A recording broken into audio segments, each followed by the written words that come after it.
ईश्वर को प्राप्त करना संभव है। इसके बारे में हम आपको एक कहानी बताने वाले हैं। एक धर्मगुरु थे, उन्होंने प्रवचन से प्रभावित होकर एक युवक को अपना गुरु बना लिया। युवक रोज गुरुजी के आश्रम आता और उनकी सेवा करता।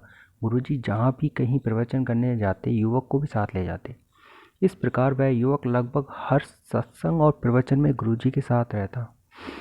गुरुजी को युवक का हाव भाव देखकर कुछ दिन से लग रहा था कि उनका मन कहीं भटक रहा है। एक दिन गुरुजी ने युवक को अपने पास बुलाकर पूछा, क्या बात है?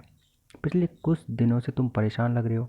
युवक ने उत्तर दिया, गुरुजी मैं पूरी श्रद्धा भाव से आपकी सेवा सत्कार कर रहा हूँ। आपकी प्रवचन में बताई गई बातें भी पूरे ध्यान से सुनता हूँ। लेकिन मैं आपका शिष्य इसलिए बना क्योंकि मैं यह जानना चाहता था कि क्या ईश्वर को प्राप्त करना संभव है। परंतु इतने दिनों तक आपकी संगत में रहने पर भी मुझे इस प्रश्न का उत्तर प्राप्त नहीं हुआ, अतः मेरा मन थोड़ा अशांत है। शिष्य की बात सुनकर गुरुजी मुस्कुराने लगे। उन्होंने कहा कि पुत्र, इतनी भी क्या जल्दी है? कुछ दिन और ईश्वर के चरणों में बिताओ, फिर मैं तुम्हें ईश्वर प्राप्ति का मार्ग बताऊंगा। कुछ दिन और बीते, फिर से शिष्य को गुरुजी ने अपने समक्ष पाया। गुरुजी ने पूछा, तुम सचमुच ईश्वर को पाना चाहते हो? युवक ने उत्साहित होकर कहा, जी गुरुजी।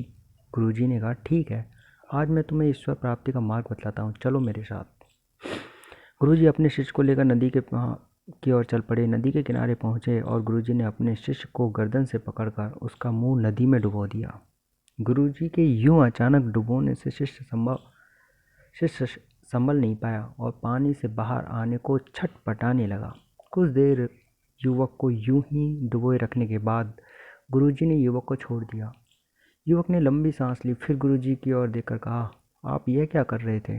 गुरुजी ने मुस्कुराकर पूछा, जब तुम पानी में थे तो क्या सोच रहे थे? तुम्हारे मन को उस समय किसी की आस थी? युवक ने कहा, उस समय तो बस एक कतरा सांस लेने के लिए ही मैं मरा जा रहा था। लग रहा था बस एक पल के लिए हवा में सांस ले पाऊँ। जब आत्मा को इतनी ही तड़प होती है और ईश्वर से मिलने की, जितनी तुम्हें डूबते समय हवा की थी, तब आत्मा को परमात्मा के दिव्य दर्शन होते हैं। ईश्वर से मिलने के लिए पहले अपनी आत्मा में वो भूख और तड़प पैदा करो, तभी ईश्वर को प्राप्त किया जा सकता है। तो दोस्तों, ये थी पौराणिक कथा।